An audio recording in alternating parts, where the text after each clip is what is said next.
there's a lot happening here. I want to ask some questions. I'm loving what I just saw in the interiors, the clocks, the gauges, very unique. The whole stance here is absolutely brilliant. We've got Jesse Greening from Greening's Auto Company, and I've got Jon here from Shadow Rods. How's it going, you two? Good, very good. How are you? Very nice day. It's beautiful. We're here at the Autorama in Detroit. It doesn't get better than this. Yeah, this is a pretty good show. It's a very old show, but it's always a coveted show with the Riddler Award here. With the Riddler. Yeah, so that's what makes it pretty special. I believe it's the largest indoor show in the country. That's what I've been told. Yeah. There's a lot of beautiful cars here, and the Black Boat with exclusive interviews of that as well. But you guys have got something that I did see in California, but I never got a chance to get up close with it. Jesse, what am I looking at here? It's a 1927 Ford Roadster, and it's a body that Jon actually started with, or one of his production bodies. So he stamps these things in steel, larger, wider, deeper cockpit, so a tall guy like Jon can fit in them. So he had them whenever he was some of his first hot rods when he was very young, and I was with just a few years ago, right? Yeah, just a few years ago. Give it like 2 or 3. Yeah, right. Yeah. So, but anyway, so he started with one of those and heavily modified that piece to be able to get this here. So this is a 27 Ford Roadster. Yep. Now, I met Paul at the Triple Crown where I first found out about Shadow Rods, and I absolutely love that because we love the Roadsters, but they were made very small. Yeah. But your company, sir, is just making these all steel. We always tell people that in the T you kind of sat on it, Right. and now we want to sit down in it. Now you want to sit down. This started from a drawing of Larry Erickson where he had that grill, and the only way to get there was the pie-shaped section of the body to get it to come down to a point. So, and the idea was the axle was supposed to float, and with Jesse's headlights to look right. That's why all the stuff behind it's painted, so they really don't show at you. Okay, well, I do want to get inside here and actually find out what is 27 and what is custom and what have you left stock. So Well, let's start with. let's start with the front. Well, it would probably be easier to say nothing's Ford. But what is on the front end? Jon and his crew, they used a cool little process of actually stamping out that grill shell. The surround on it, this metal is actually curved to match to blend into the curve of the actual grill shell itself. And that's a hard thing to do whenever it's a narrow piece, thick piece of metal like that, and it's all steel. And then each one of those teeth individually bolt in from the back side to where it can all be detailed. Okay, hold on a second. I forget the count on them, but it's in the 30s, I believe. That's very unusual for the grills. Yes, yeah. With that and the styling is like a track nose, so they, mimicking the old race cars. Wow. Back in what would have that been back in the track nose come around the 30s, 40s? Yeah. World War II. Yeah, after World War II, whenever guys were coming back and We also racing. stamped the brake air inlets. That is, wow. Jon, how long has Shadow Rods been in business for? A long time. A long time. I don't even remember. 15 years at least. Yeah. And we made the nose, but we also made the motor. Wow, there is so much details here, and I'm so glad that I was able to catch up with you guys here and have a look at this in detail. Yep. I never noticed the interiors. I've never noticed the brakes. Yep. The motor took us 15 years. And the motor is something completely different. Yes. I saw the surprised look on my face because I hadn't seen the motor either. So Yeah. I'm super excited. All right, Jesse, talk to me. Where are we going from here? Okay, so these are some commercial headlights, and we actually machined the reflector portion of it and the lens out of solid blocks of billet and billet acrylic as well to be able to get that look on it. So and we just positioned them in the spot to where it'd cover up the shock. You wouldn't see it; it kind of hid it from the front of it. So you're just, you're just getting a good view of the grille and the headlights and position of those, and still being able to see the full axle underneath, under the car. Wow. John, the brakes. Talk to me about the brakes. Well, years ago they used to put air inlets for the brakes, so we made some and made a die and stamped them.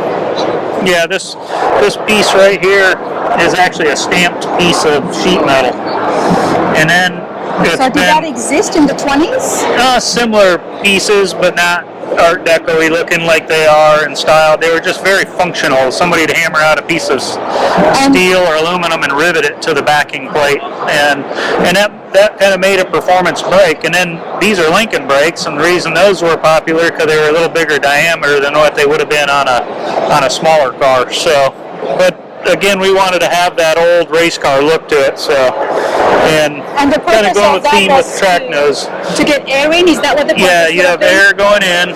It cools the drums, the drum itself, and then it exits, and it does the same on all of them. So that's the theory behind it, anyway.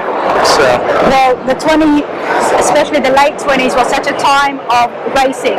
Yeah. We've got the automatic transmission that was getting introduced during that time as well. I think so, yeah. Well, we're kind of looking and concentrating on, being the 40s of that era and so forth on all this stuff. So that's the reasoning. 40s, 50s, whenever they were racing some of these cars on track. The motor of choice was a flathead by Ford. Yep. A flathead. I thought it was they would. They would always run flatheads, and then so John come around and he wanted to improve on the flathead design in many different ways. So it led them to casting their own block, pans, water pumps, the timing chain cover, and then oil pan. All those pieces are from scratch built from Motor City flathead and shadow rods. It just makes really cool pieces. So and this is 327 cubic inch. Yeah, 327 cubic inch flathead. And then you inject it and we put that inside the motor, so it looks like an old Hillborn injection on top. Yeah, the injectors are actually under this in the block. So there's two fuel rails in the valley there under the intake. This is insane for this little small car. Yeah. Well, the hardest thing to do is to package it all in here. Yeah. So the oil pan's shorter and make the intake shorter. And we had to change the water on top of the head so it went straight out. We didn't have room to come up and over. Yeah. Because typically a flathead head has the thermostat housing right here in the center, and then they'd have a curve and a curved nose, and it went out to the radiator. But they've moved that water channel to the front to keep it down under the hood, and you can see, everything's packaged just perfectly to be able to all fit in here. Wow. And I was noticing all of the work underneath as well. You made the entire block. This is just brilliant, everybody. And that's the actual raw aluminum. It's been shot peened and just clear coated. So that's the actual aluminum itself that you're seeing there. John, you love the Roadsters. The other thing too, most people miss it's got a curved windshield. Most people think it's got a curved windshield. No, they don't know it's got a curved windshield. They were flat originally, so it's got a slight curve into it that matches the top of the dashboard. Right over here? Mm-hmm. If you look down the side of the windshield, you'll see it curves. Oh, yes. It's got a sweep to it from left to right. Originally it was just... yeah, it's just a dead straight piece of glass, flat piece of glass in it. John, you know your stuff, along with Greetings. Without a doubt, this is a beautiful, beautiful classic. Before we look further, I want to know your fascination and your passion for the Roadster. Because you basically, and this is what I was talking about with Hall, shadow rods, you've made the roster, you've brought it into the modern day where anybody can enjoy it and sit comfortably in it. Is that because of your own experience by liking the Roadsters, but for it not to be, but they weren't so comfortable? It came from the time of driving across country at least. And Andy Brizio, the Rod father, we've made a lot of trips across country, so you wanted to have something that sat lower, more comfortable, and we would drive 2,500 miles. So that's kind of fun. So if we locate the steering wheel on a 20-degree angle, we get ergonomically correct in the car. Now it's comfortable to drive the car. And some people forget that. Yeah. And it's a horrible ride. Jesse built one of our cars a few years back and enjoyed driving it. Yeah, I built it for myself, and I think in 2.5 months or so, I had right around 5,000 miles on it. What was it? It was one of these, but it was not modified like this one, but it was a little white roadster that we had done, and I'd done it for myself and over the years. But yeah, so it was fun. They're great driving pieces. But to answer your question of what inspired him to do it, it was him having them as kids back then, and then, but yet nobody had taken on the challenge of making a T actually be able to be roomy enough to be able to do those cross-country trips. And really that's where the investment and drive to make a new car, stamp new panels, all those pieces, and then do a new flathead engine in it as well. As well, because you've experienced it, you've done it, you knew exactly what needed to be done. Yeah. It's and that's why I had to get that in there, because it's beautiful, and only a person who truly loves them and has been in them for such a long time would be able to remake that. We like the lines of a 27, and we just tried to improve them. The original 27's, the wheel was at the back of the turtle, I pulled it in the middle, tried to make it more uniform and clean up some of the other things. Okay. We'll talk more about shadow rods in a minute, but let's continue on here. So the body lines, Jesse, before we look inside. Is that functional? The Yes, Calvin. Yeah, Calvin. It is functional. Okay, I like that. So you get a nice breeze, and then the back window actually tilts up, so you can actually get a nice little breeze through the car as it's going down the road. So, well, you're going to need it with that engine, so. That's right, and when you do that, for whatever reason, it helps the air that's coming at you at the side of you in through the side glass. It actually softens it, so it makes it, I don't know, it just helps it with it. So we don't know why, it just works, and we're running with it. Don't so question it, that's right. Normally, they tell you in these cars that people won't drive 200 miles in it. We were out in California, and I drove my Roadster pickup there. It's now got 26,000 miles on it. But I bought a car out there, and Jesse drove and stopped in Amarillo, and he was back in Tennessee. This was at the little Roadster, so it was 2 hard days back. And was comfortable doing it, yes. Yeah. So they were long-hour days, but it was in the Roadster and I was by myself. And you were comfortable in the Roadster. And we put cruise on them. This car has cruise. Even though it's in this booth with all these awards around it and everything, it'll actually get used. So John will be out using the thing, and so it'll be good. We were driving out to California. His dad said it's going to rain, so we put the top side curtains on. Yep. And just said, boy, it's quiet in here. Yeah. And then the rain came, and the wind blew us a half a lane over. Oh, wow. But we were stopped in Amarillo, and some other people came along and it blew their tops off. And so it was pretty rough weather, but they can handle it, and they're good, and they're comfortable, and they've been engineered that way. And through this guy, that's right. Yeah, that's good. It's not one thing that makes things ergonomically right. Yeah. It's a whole bunch. A series of that's right. Modifying the steering box. Yeah, on the inside, just going back with the, this is like a rallying I clock. love this. So I found some old Breitling clocks out of England off eBay and actually sent them. They were very nice when we received them. And then we machined the little housings around them to match and tie in with the rest of the theme of the car. And then the gauge cluster, we made that. Steering wheel has all been made out of a big chunk of billet. So John's guys fabbed up and handmade all the pedals on the car. foot pedals. Now, I sat in one of the other Roadsters that was made by the Shadow Rods, and I remember very well just how much room there was. Yeah.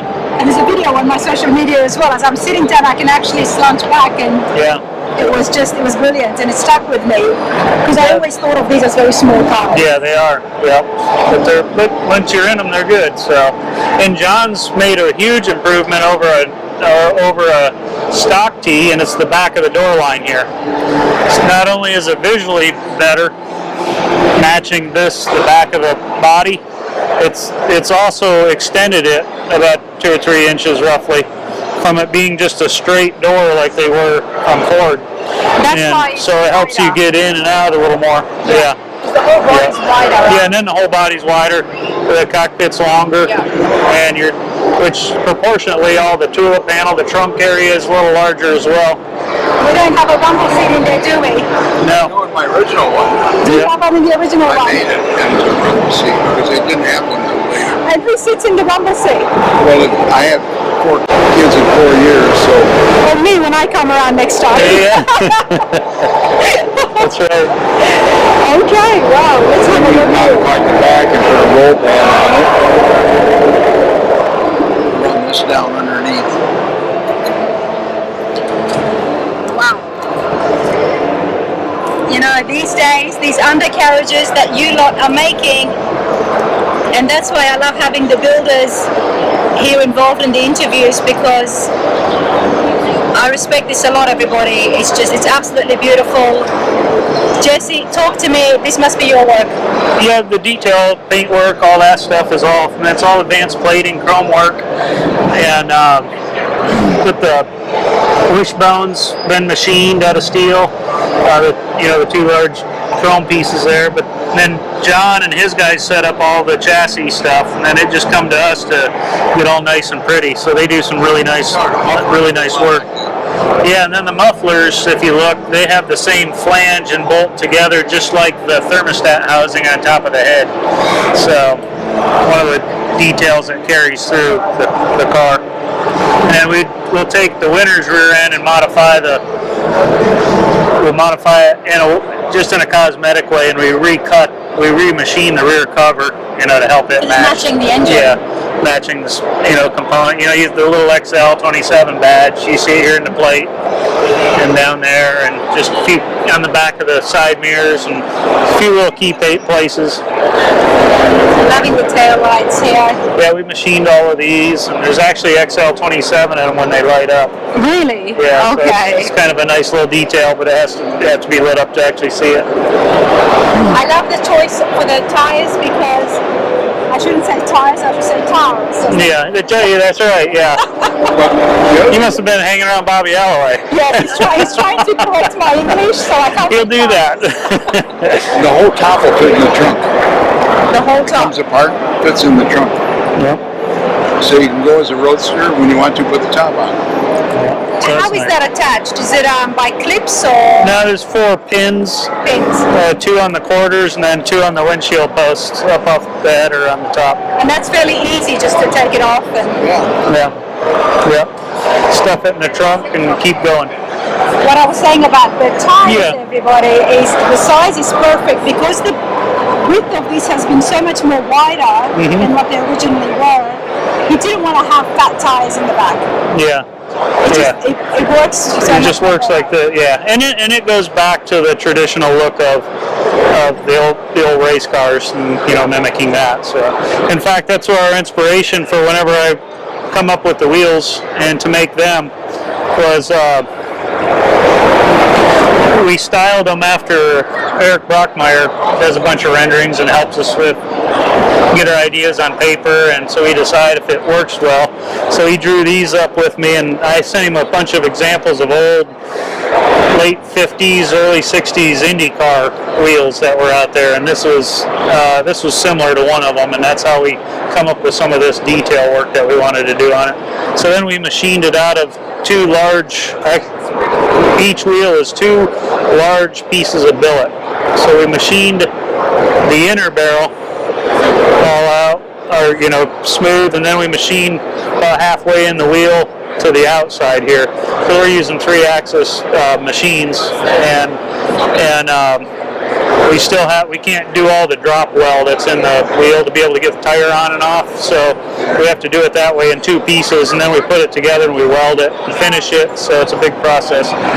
But you get a true cast-looking wheel that that would have been made back then in the 50s, 60s. Wow. But it's all high-tech billet stuff that we're using to make this look. And also the design, Jesse, that you and your team have done. It's absolutely beautiful. Yeah, Steve at Advanced Plating helped me achieve that goal by him polishing the billet, and then he masked it and he powder coated it for us. So this is a powder coat on it, and we were just wanting something really durable because we knew Jon was going to use it. And then we had steel parts that we wanted that color too, which are the drum and the backing plates. And there's a few other pieces on the car too. We needed to get this color to match the engine texture and look. So we found this powder and we manipulated it a little bit to be able to get a pretty convincing look to match the engine block on the car.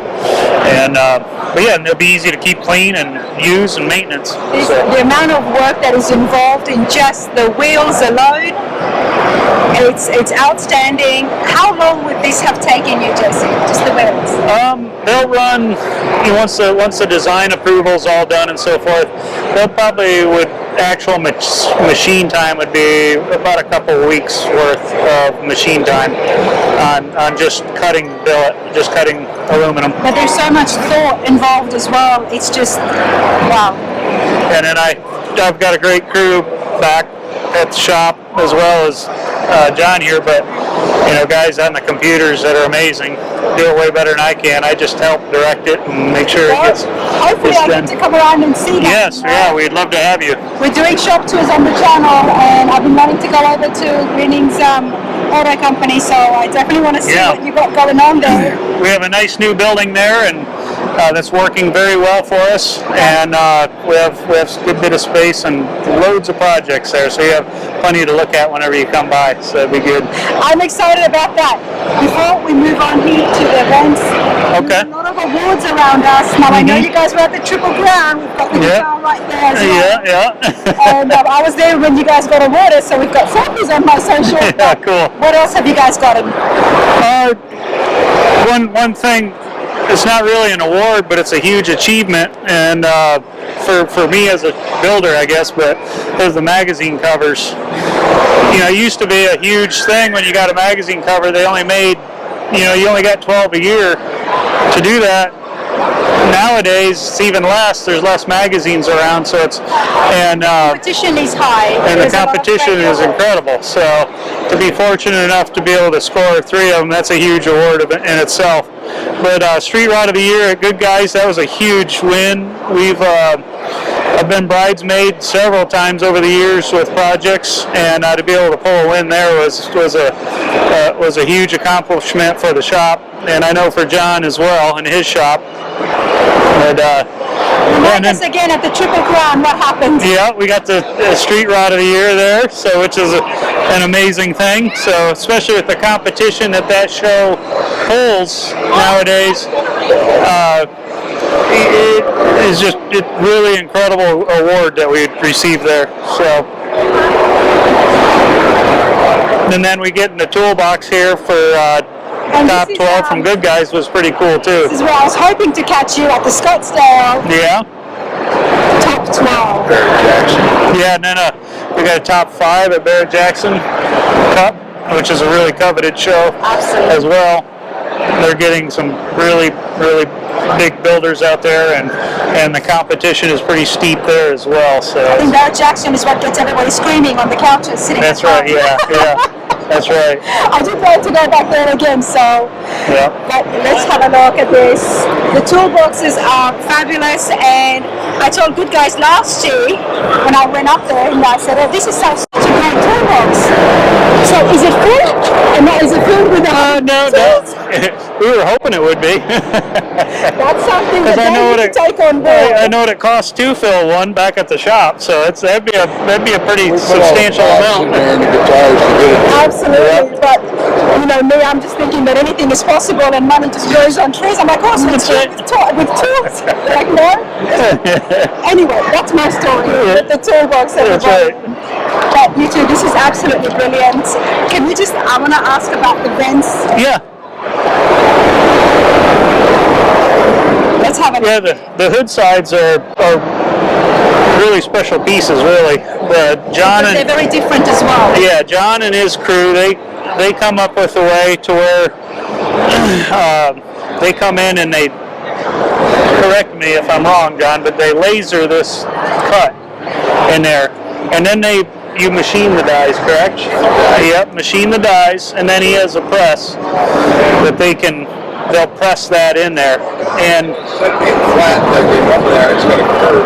That's what I hear. yeah, there's a sweep in this fin. There's a sweep instead of it just being flat. So Henry Ford blacked off the black so it wouldn't hear when you come in the company. yeah. Oh, is that the, okay. And what the process that he come up with, though, to be able to stamp these into the hood side were pretty incredible, because as the people that have to follow behind that and paint it and finish it, it usually makes a large dimple at each one. And as you can see on this one, there's relatively hardly anything in there, so it was very minimal work to get it to what it is here now. So, and then Dad just had to spend loads of hours sanding their hand buffing in between each one of them, so it's getting this paint flat and That's smooth. something you could teach me how to buff and how to That's sit right. down and do that. That's for you. right. Yeah. We sure can. I'm not a builder, and something stick with me, and that definitely stuck with me when I had noticed it. Yeah. It's different, and I wanted to know exactly why it was different. Yeah. It's subtle, yet it's still significant. That's right. Yeah.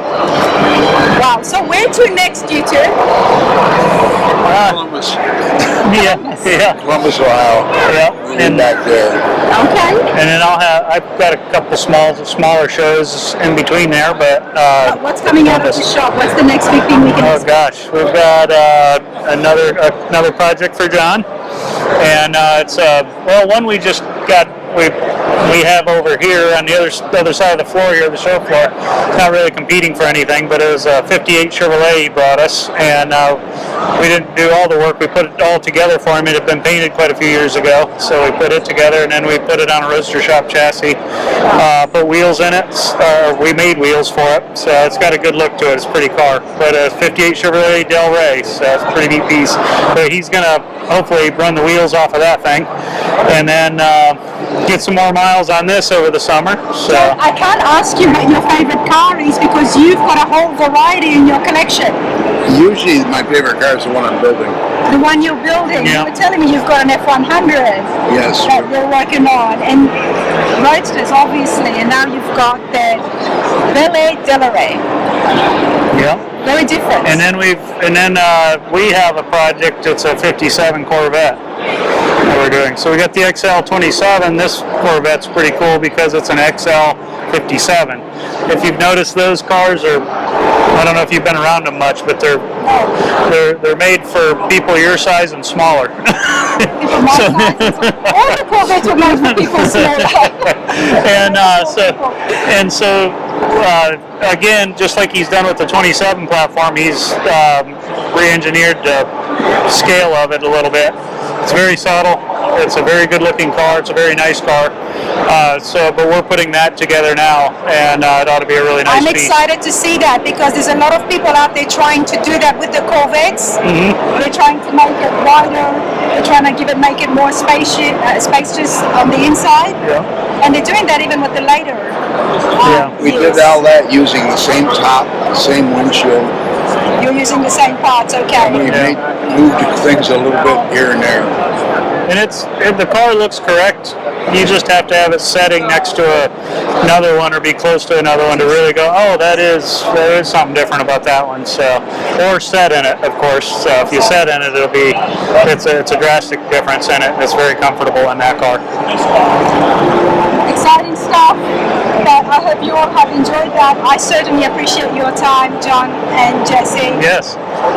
Thank you, and I look forward to seeing the next one. That's right. Sounds good. Thank you.